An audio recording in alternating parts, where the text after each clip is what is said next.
You're walking through Lower Manhattan. Maybe you catch a glimpse of a narrow alleyway, a building with a story etched right into its brick. It's kind of hard to imagine now. Yeah, it's changed so much. But this was once the stomping ground of some, well, truly shadowy figures. Today we're diving headfirst into the legend and maybe the reality of one of New York City's most notorious 19th century gangs, the Dead Rabbits. Mm-hmm. Infamous. We've sifted through historical accounts, different articles, and our mission really is to understand who these dead rabbits actually were, what kind of impact they had, and, whether the myths really stack up against the history. Sorting fact from fiction, basically. Exactly. Want to get informed, get there without wading through dusty textbooks, so let's unpack this. Okay, well, the name itself, Dead Rabbits.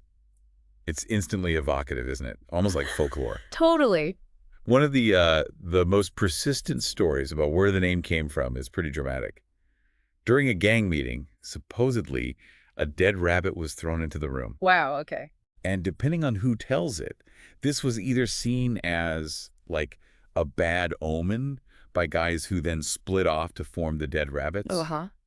or it was a deliberate, kind of provocative act that led to the gang forming around that symbol. A dead rabbit as a founding moment, it's definitely memorable, and it gets even more theatrical, right, with their supposed battle symbol. Boy. A dead rabbit impaled on a pike. I mean, can you imagine the psychological impact? Seeing that coming down the street during a fight? It's intense imagery, Yeah. absolutely designed to intimidate. It's interesting, though, that the police, the guys on the ground dealing with them, they often called them something more mundane, like the Mulberry Boys or Mulberry Street Boys. That's right. Does that maybe suggest something about how they were seen at the time versus how the legend kind of blew up later? That's a really good point. The police name definitely grounds them in a specific place, right? Hmm. The notorious Five Points neighborhood in Lower Manhattan. That was their main turf.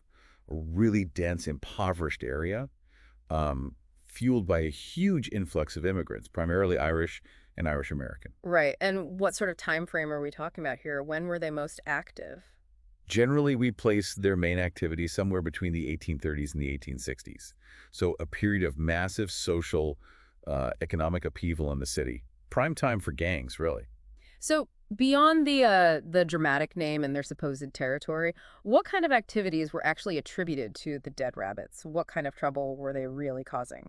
Well, the historical accounts, especially, in the newspapers back then, they paint a pretty rough picture. A wide range of criminal behavior. Like what? We're talking typical street gang stuff, but Mm. maybe amplified. Frequent, brutal street fights, often with knives, apparently. Mm. Assaults, and then the more serious things, murder, robbery, even arson. Hmm. And they were heavily involved in rioting. Okay, serious stuff. And they weren't operating in a vacuum, right? Who were their main rivals? What was driving those conflicts? Yeah, definitely not alone. Their primary enemies were the Bowery Boys. Ugh. Yes. The Bowery Boys. And this gang was largely made up of native-born New Yorkers and, significantly, had ties to the anti-immigrant, know-nothing political movement. Okay, so there's an immediate ethnic and political clash right there. Exactly. It adds this whole other layer to their rivalry. And what's really striking is how often they supposedly clashed. Some accounts document over 200 battles between just those two groups in a single decade, 200. starting in 1834. Yeah. And these weren't like minor scuffles. We're talking hundreds, sometimes thousands of people involved, Yeah. often way bigger than the police force at the time. 200 battles in 10 years. I mean, that really hammers home the level of unrest, the scale of the violence back then. And their interactions weren't just with the Bowery Boys, were they? The sources mention a whole network of other allies. That's right. It gets complicated.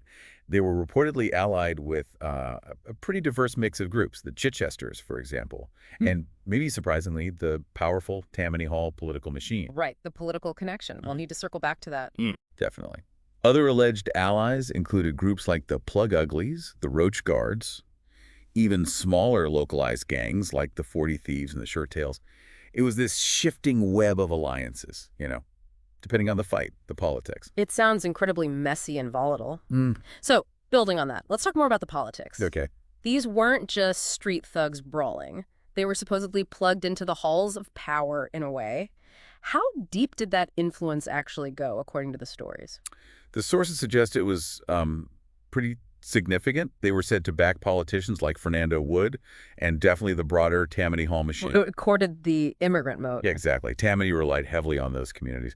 But this wasn't just about, shared political ideas. Under figures like Isaiah Reinders, the dead rabbits were allegedly used as muscle, as enforcers, Enforcers, how? using violence, intimidation, basically strong-arming voters to make sure their candidates won. It really throws a spotlight on how political power worked or didn't work in 19th century New York. So their impact might have stretched beyond street fights to actually, like, physically shaping the city's political direction. Mm. That's a disturbing thought. It is. It blurred the lines between crime and politics significantly. Okay, let's shift gears a bit to one of the most iconic, almost mythical figures tied to the dead rabbits, Hellcat Maggie. Ah, yes, Hellcat Maggie. Was she a real person?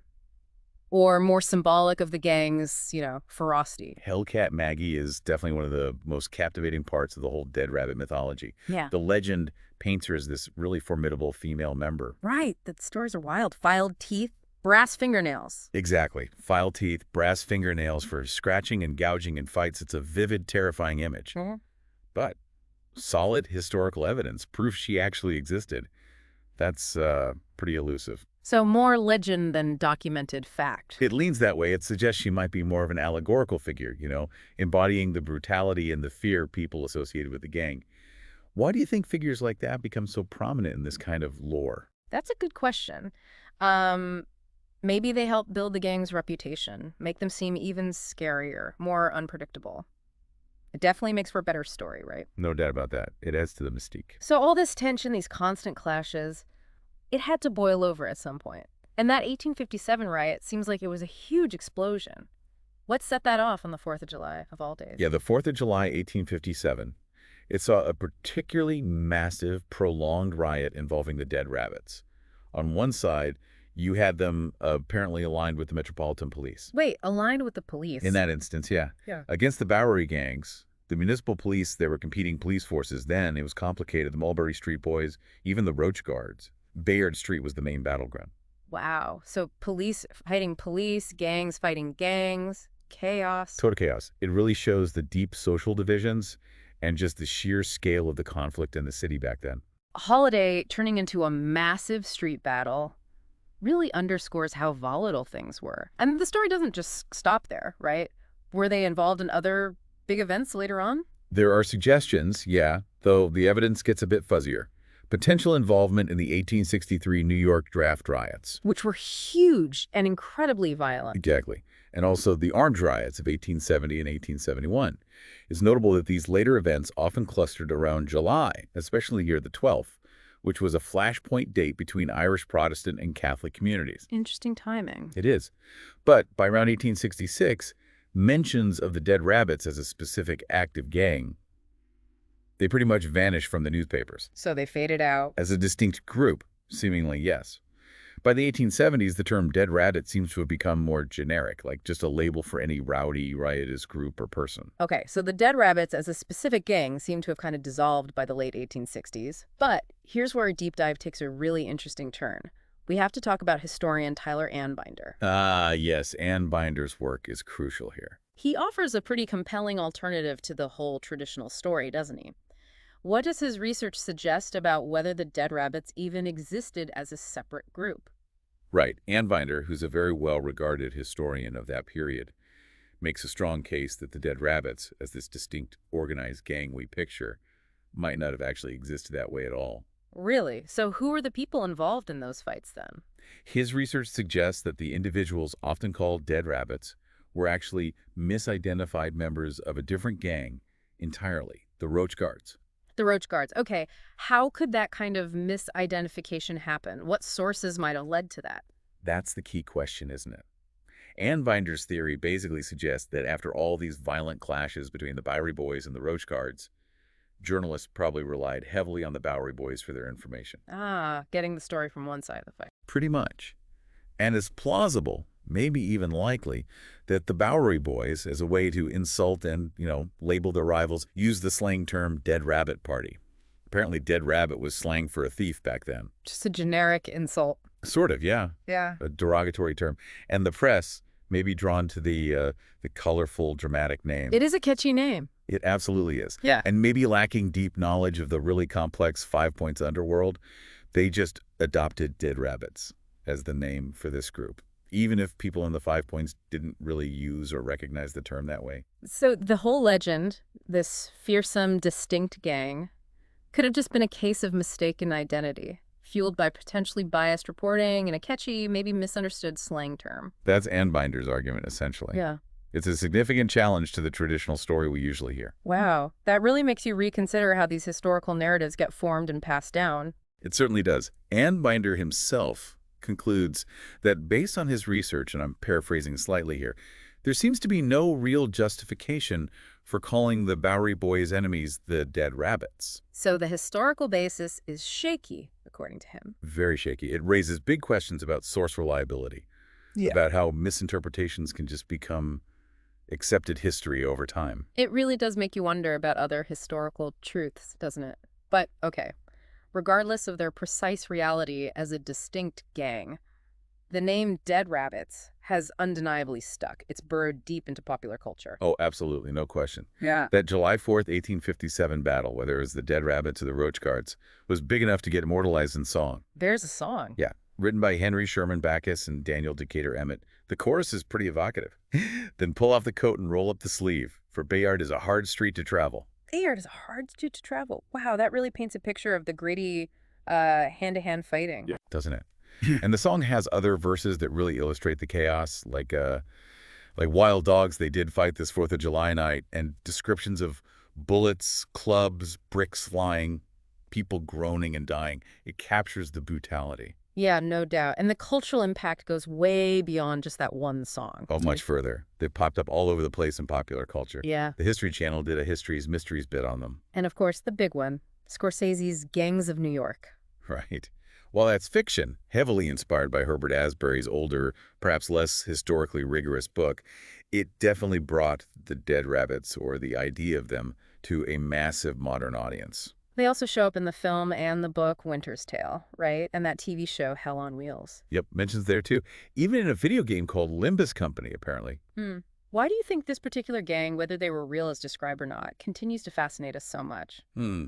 Maybe it's that romantic kind of dangerous image of the underworld, the intense rivalries, just the sheer drama of it all. Could be.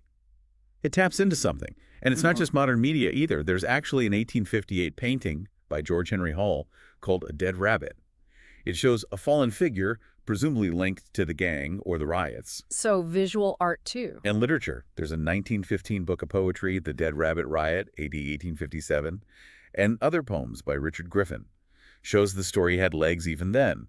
Plus a children's novel, Charlie Skedaddle, set in the period, and they get dramatized in McKinley Cantor's novel, Andersonville. Okay, so clearly whether they were a distinct gang called the Dead Rabbits or maybe just the Roach Guards who got stuck with a memorable, maybe inaccurate nickname, their story, or the legend, has become this really potent symbol. Exactly. A symbol of that whole tumultuous era in 19th century New York. So we've looked at the traditional picture, a major force in the 5 points, deep into crime, tangled up with politics. Right, standard narrative. But we've also dug into this really compelling counter-argument from Ann Binder, suggesting maybe the Dead Rabbits were more of a journalistic creation, a misnomer for the Roach Guards. And what's really significant here, I think, is how this whole thing highlights just how complex history can be, how interpretation matters. Yeah. Even if the exact details about the Dead Rabbits are up for debate, the stories about them reflect very real things. The social tensions, the political corruption, the struggles of immigrant groups, the sheer scale of gang violence back then. It's a reminder that history isn't always just a neat list of facts. Definitely not. It's shaped by who tells the story, why they tell it, and how it gets remembered, you know. Perspective and bias play a huge role. Okay, so wrapping this up. Considering these conflicting accounts and the undeniable grip the Dead Rabbits still have on our imagination, here's something for you to think about. What does this deep dive into the Dead Rabbits, or maybe the myth of the Dead Rabbits, really tell us about how legends get started, how historical stories take shape? That's a great final question. I mean, even if there wasn't a specific gang called the Dead Rabbits, exactly like the legend says, what deeper truths about 19th century New York might these stories and the whole debate around them actually reveal? Maybe about the city's anxieties during that massive transformation. the conflicts between different groups, or just our ongoing fascination with rebels and outlaws. Could be any of those, or all of them. It definitely gives you some food for thought. We really encourage you to keep exploring the rich, often pretty turbulent history of 19th century New York. And always, consider the different lenses we use to look at the past. You might uncover some pretty fascinating insights yourself.